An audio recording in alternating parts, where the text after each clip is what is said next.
Hey guys, welcome to today's video where I'm going to modernize the heck out of my Lexus GX470 with a brand new infotainment system. Let's get right into it. And speaking of modernizing the interior, check out this new cup holder I got. I'm going to link this one in the description. I usually have bigger bottles and stuff like this, so it's really nice to have a lot more depth in here. It's a really thick quality 3D printed and it says GX on the top, so I thought that was really cool. So to install that, you first have to remove your factory cup holder assembly, and it should pop out as an assembly like this. And you just slide this guy into place. You got yourself a really deep cup holder, really quality, it says GX. I love it. Alright guys, let's get right into the install. First, you're going to want to remove these two plastic side panel pieces that look like this. There's one on the right that's a bit longer and one towards you on the driver's side that is a bit shorter, and they come out like such. Now this is a scary part. Getting these wood panels out can be pretty interesting. Rock the panel back and forth a little bit and it's going to come up from the bottom. Try not to grab that tab on the bottom because you could break it off. Once you break it out of its connection, you can kind of work your hands up top to bottom. Just be really gentle and don't put too much stress on these things. Again, you can see on this left side, once I get it free, I start working my hands up towards the top to not put too much leverage on it. Now we want to break the bolts for the radio free. There are 4 of these. So you just go top left, bottom right, and top right, or whatever order you feel is best. And then the assembly will come out. Now you're going to want to get something to support the whole assembly underneath there. This will be here for the majority of the time when you're working on the back here. Here you can see me struggling with getting the uppermost control unit off of the radio. There are some screws back here that actually hold it to the radio. So go ahead and take those out. There's one on the passenger side here. That's what that screw looks like. And then the driver's side pretty much looks the exact same. And there's actually another set of screws right there that you need to take out as well. Also notice the screw and the tab up here that need to be removed as well, in addition to this clip that is on the top of the unit.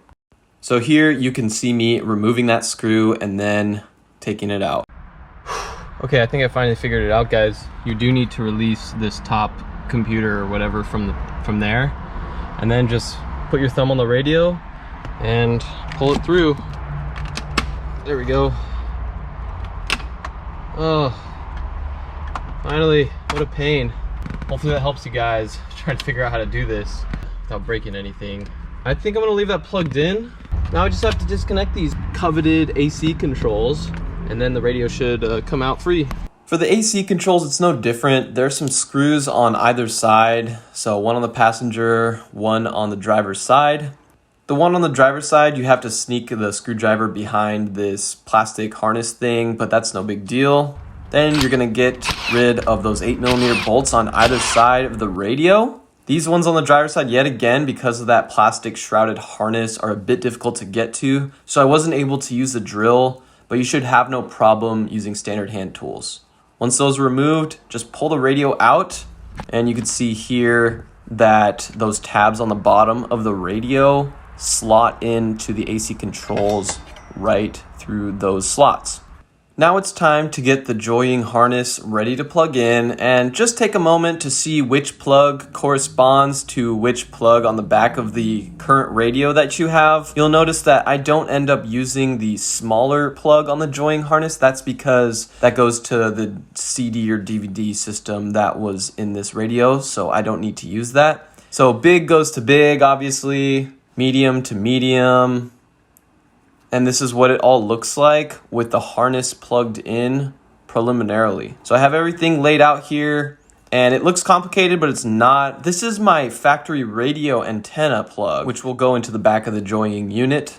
Now I'm just going to remove the glove box in preparation for routing wiring. So there's about 4 or 5 bolts that hold this assembly in. You should look at this video that I made previously if you want some further instruction on how to do this. But essentially, removing the glove box gives you access to behind the radio, and you can route your wires through there. In this case, I'm doing 2 USB cables. This is how they kind of go through. You can see how it routes.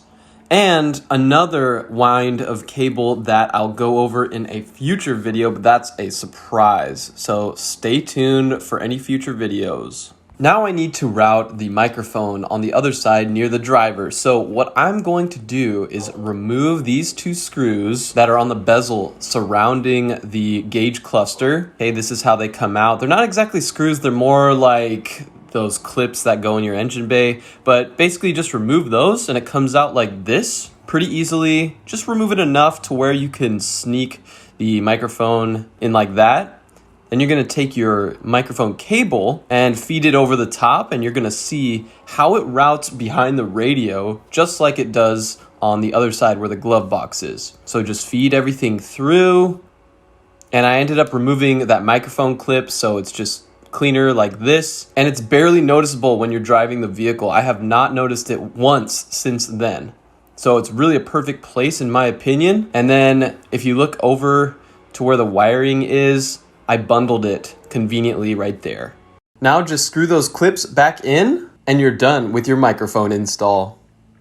Now for the moment you've all been waiting for, when we install the new head unit. Today I'll be installing the Toyota Land Cruiser Prado replacement car stereo. This is kind of some information from the website if you're interested. I'll link it in the description as well. If you're not already aware, the Toyota Land Cruiser Prado is a GX470 in foreign markets. The replacement head unit installs pretty much the same as the original radio that came out. You just line up those slots and press it into the air conditioning controls. It should sit like this once it's in the bottom. Then you can secure it using the bolts and prepare to put the top in. Before that, we actually need to plug in the aftermarket harness into the aftermarket head unit. So you have already plugged in the factory cables into these plugs. So now you just need to carefully press that into the back of your new aftermarket head unit. Now it's time to put that unit on the top for a clean install, and it goes in just the same way that it came out. Now the challenge is routing all your wiring in such a way that allows you to put the whole assembly back in. Now I'm just finalizing the wire routing into the glove box. Make sure you keep very close track of all those screws that you take out here because it's really easy to forget. Ask me how I know. So just press everything back into place. Pull the wiring through and secure everything with your wrench or screwdriver or whatever you used, and reinstall the glove box just the same way you do when you put a new cabin air filter in place. And that's how it should look right there. Now, and this is a key point, line up the metal bracket with that top unit, screw that screw in, and that should get you the clean installation that you're looking for. Now I want to talk about how I figured out what goes where in terms of plugging things in, because there are some things that you may or may not need depending on your uses. For instance, I don't need any of the 4G LTE, GPS antenna things because I'm running all that through my phone. And I got all the needed information from the guy on the GXOR Facebook forum named, and I hope I'm pronouncing this right, Adonis San Juan. He was helpful in telling me, what I needed and didn't need. And he also has a write-up on the forum on how to restore full radio reception when you replace your head unit, which is super helpful. So check that out by using the search function on the forum. I am super grateful for all his help. So when you're done plugging everything in according to the instructions, or you've chosen what you want to plug in and what you don't want to plug in, now you're ready to start putting the whole front of your dash back together. So slide everything back in, put all the bolts that you took out in the beginning back into place, insert those ashtrays back down underneath the AC controls, and you're ready to test out your head unit. Guys, woo, it turned on. Oh my goodness, boys. I did a thing. It actually works.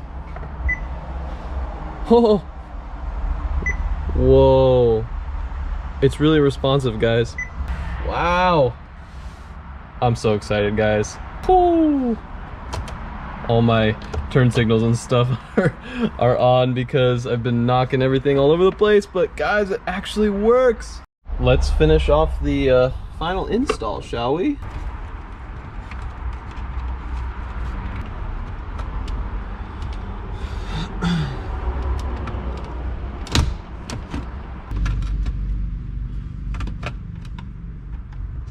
All right, AC controls still work.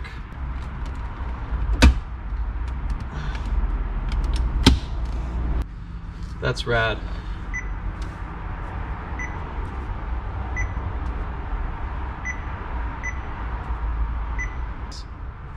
Oh, don't want to forget these.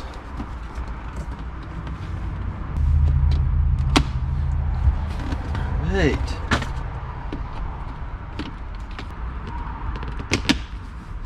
And that, my friends, is it. Everything seems to work. I'm gonna just take some time and set it all up. This is an illustration of my average usage of this unit. Whenever I get into my car, I hit the Apple CarPlay button. It takes a second to connect and boom, I'm into Apple CarPlay and it functions perfectly, guys. It is so convenient. I have not had music or anything in my car this whole time, so it has been so nice to listen to podcasts and music and even, dare I say, watch YouTube videos. Or not watch YouTube videos, have YouTube videos playing while on the road, which is super nice if your favorite streamers or podcasters use YouTube as a platform. And to prove it, here's me watching a YouTube video on this head unit. Is only measured when no air is being released and the tool is in a closed state, so air is prevented. Guys, overall, I'm so excited about this modification. I have never personally had modern infotainment in any of my cars, so this is definitely a huge upgrade for me. I've also never really installed any car radios before this and installing the Grom unit in my wife's car. Maybe I should do a little bit of a comparison review between the two in the future. Let me know in the comments if you'd want to see that or if you have any questions about this install. That's all for today's video, you guys. Thank you so much for watching. If you enjoyed what you see, please hit the subscribe button. It really helps me and motivates me to keep making videos. I'm really excited to keep growing the channel and keep making content for you guys. We'll see you in the next video.